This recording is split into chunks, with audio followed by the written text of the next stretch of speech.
Bonsoir mesdames et messieurs, bienvenue dans votre rubrique Info Sport sur la Star 5 TV. Et comme vous le savez déjà, Info Sport c'est le résumé de l'actualité du football en Afrique, en Europe et partout dans le monde.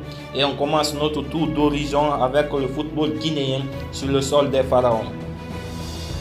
Avec cette association des jeunes pour un développement durable en sigle AJDD qui a organisé un tournoi de fraternité pour resserrer les liens d'amitié dans la communauté guinéenne. Ce tournoi qui porte d'ailleurs le nom du président du Conseil des Guinéens d'Égypte, son Excellence M. Abdallah Sow. Eh bien, on a assisté ce dimanche à deux grandes rencontres sur papier, mais sur le terrain, on a vu deux rencontres très déséquilibrées, comme le résultat nous le prouve.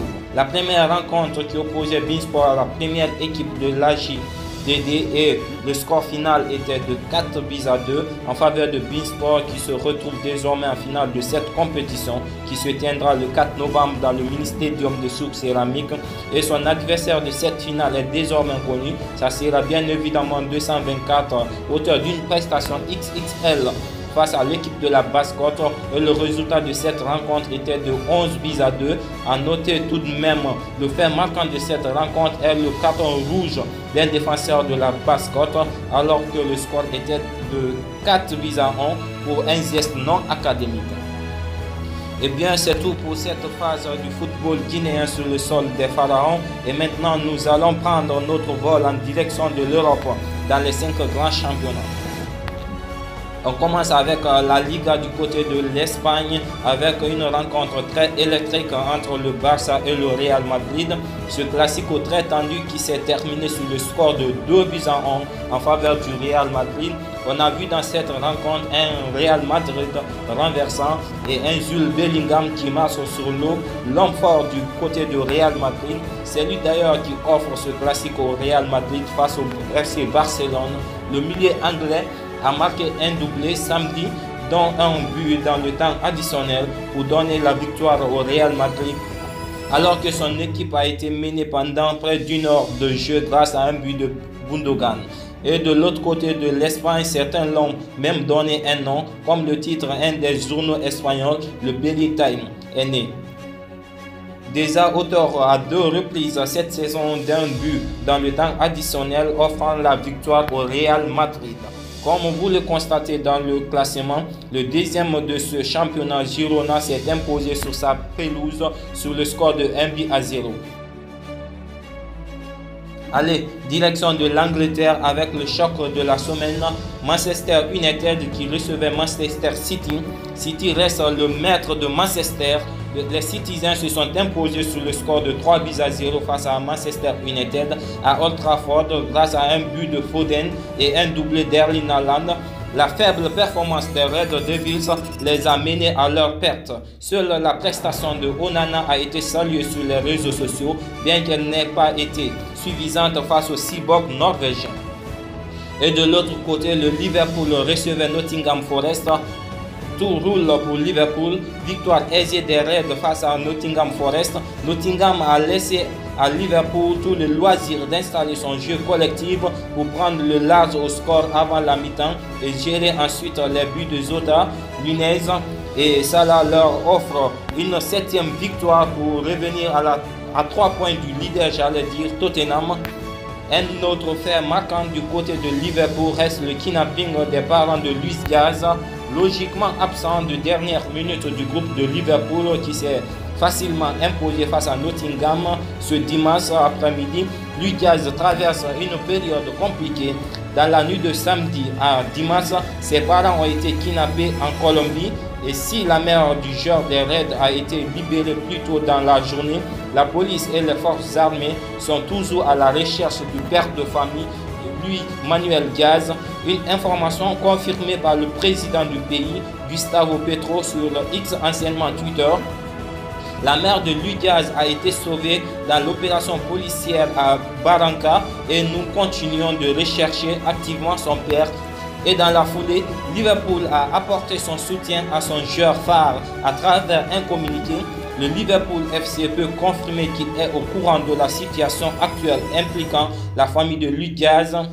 en Colombie. Nous espérons ardemment que cette affaire sera résolue en toute sécurité et dans les plus brefs délais.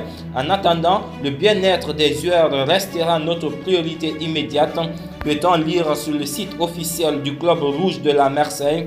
Et sur le terrain, le Colombien a reçu le soutien de ses coéquipiers, notamment Diego Jota, avec qui il est en concurrence féroce aux pointes de l'attaque. Après avoir marqué le premier but de la partie, Diego Jota a tout de suite pris la direction du banc et a montré le maillot de son coéquipier, un beau geste en attendant de bonnes nouvelles. C'est tout pour notre base anglaise et là on va filer tout droit du côté de l'Italie avant de terminer par la France. En Serie A, le choc de cette 10e journée opposait le Napoli à AC Milan et le résultat final de cette rencontre était de 2 buts partout entre les Napolitains et les Milanais. Ce match nul, si on peut le dire ainsi, satisfait tout le monde. Naples, très mal parti et mené dans les grandes largeurs à la pause, s'est fait violence pour revenir au score. D'abord porté par Giroud, Milan n'a pas résisté à la furia napolitaine et aurait même pu concéder la défaite sans un grand meilleur dans le but. Toujours en Italie, l'autre grande rencontre de ce week-end opposait Inter Milan à l'AS Roma. Une rencontre très tendue sur la pelouse, mais aussi dans les tribunes où les gestes et chants de racistes a encore une fois frappé le monde du football.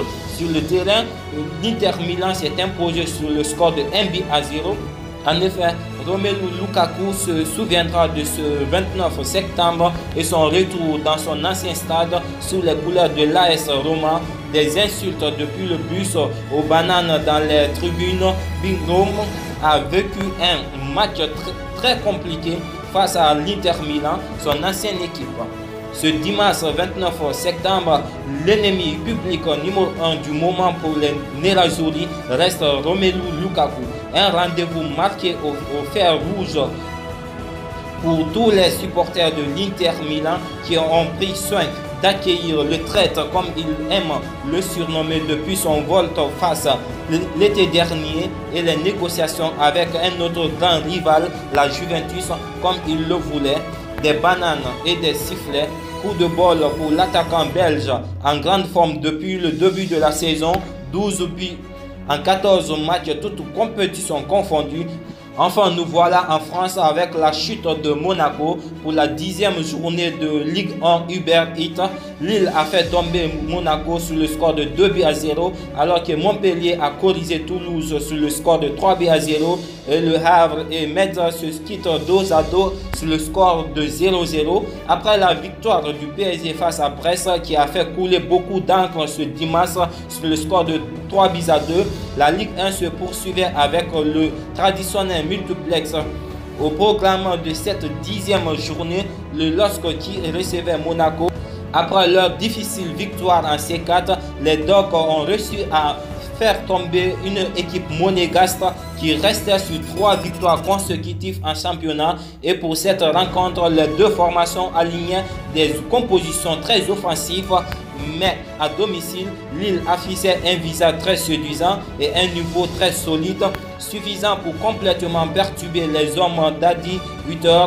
Et la domination lilloise était récompensée par un premier but signé Ivan Cavallero. L'ancien de Monaco trouvait la faille contre son ancien club et confirmait les bons débuts de son équipe. Avant la pause, Diakité enfonçait le clou et scellait même définitivement la victoire des siens. Car au retour des vestiaires, malgré du mieux, Monaco ne revenait pas. Avec cette victoire, Lille remonte à la 4e place et revenant à 2 points de son adversaire du jour. Dans l'autre rencontre qui opposait Brest au PSG, le score final est de 3-2 en faveur de Paris Saint-Germain qui enseigne une deuxième victoire après celle face à AC Milan. Et le fait marquant de ce côté est le chant des supporters brestois envers le Marocain Hakimi et le sifflet à l'endroit de Kylian Mbappé après sa célébration qui a dérangé les supporters et certains journalistes français.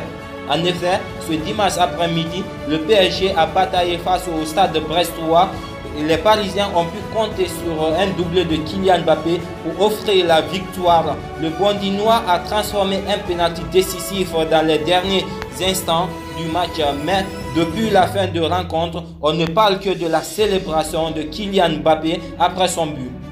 Très remonté contre le public, l'attaquant des Bleus a eu plusieurs gestes envers les tribunes brestoises pour provoquer et pour dire au public de se taire. Des gestes qui n'ont évidemment pas plu aux supporters présents dans le stade Francis Leblay, qui n'ont pas manqué de siffler Kylian Mbappé. Même après le coup de sifflet final, le joueur a continué de se chauffer avec les supporters. De quoi faire réagir son coach, Luis Enrique, qui a lancé un avertissement au micro de Prime Video. Je n'aime pas ces genres de choses, c'est mieux d'essayer de profiter du moment, de penser à tout ce qu'il y a autour du football et donner de l'énergie positive. Je ne sais pas vraiment ce qui s'est passé avec les supporters. Kylian Mbappé a défendu Hakimi, et alors que sur les réseaux sociaux, les critiques ont été nombreuses pour pointer du doigt le comportement de Kylian Mbappé, il a décidé de répondre sur son compte Twitter. En réponse d'un commentaire qui dénonçait son attitude, Kylian Mbappé a répondu « Bah, bien sûr, ils auraient même dû chanter avec eux quand ils insultaient mon coéquipier. Certains n'ont vraiment jamais mis un pied sur un terrain de football, peu importe le niveau. » Kylian Mbappé avait donc souhaité défendre son coéquipier. Une version confirmée par son coéquipier Danilo Pereira en après-match, c'est normal. Oui, il était en colère à cause du public, à cause des chants des supporters. Selon les informations de RMC Sport, il s'agissait de chants envers son ami Achraf Hakimi. Le Marocain était la cible de plusieurs insultes de la part des supporters bressois. Selon les médias français, les supporters chantaient « Achraf Hakimi est un violeur ».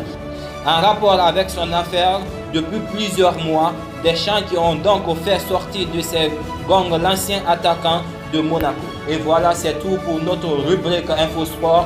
N'oubliez pas de vous abonner et de liker, voire même de commenter sur la Star 5 TV.